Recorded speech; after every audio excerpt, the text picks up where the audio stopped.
If you have Sogolytics and about 3 minutes, you can design a great survey. 2 big questions will help keep things in order. What is your purpose? Who is your audience? The purpose will help you keep the report in mind from the very beginning, even as you choose questions and question types. The audience is also critical to consider up front.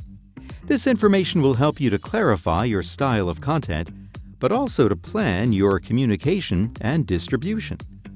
It might seem obvious, but asking the right questions is one of the most important things you can do to make your survey count.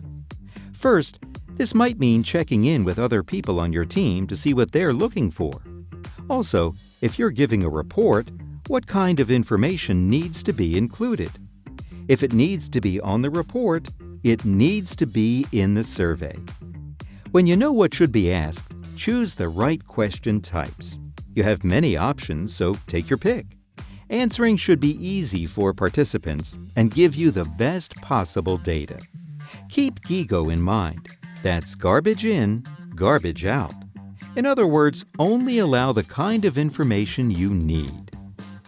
Text box questions let you choose formatting options and set size and character limits. On multi-select questions, you can set answer constraints. For example, you might limit participants to choosing only 3 choices instead of all of them.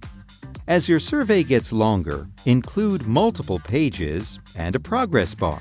Remember that you can also save time for participants by using logic options like question display logic and single question or multi-question branching. Making sure they only see the questions that matter helps participants to stay engaged to the end. If you're sending your survey to a group you already know, consider using pre-population. This can save participants time, especially when you hide these questions. Pre-population is also useful when you need to include sensitive demographic information. If you know answers, pre-populate and hide early in the survey, and you can set up branching rules for different groups. If you don't know sensitive information and need to ask, consider asking toward the end of your survey. Also, save mandatory for answers you really need to know. If participants don't want to answer and they can't move ahead, they'll drop out. You can never review your survey too many times. Check the flow. If there's a need for a welcome message or an explanation of a certain section, insert descriptive text. Remember to customize your survey so your audience and purpose are clear.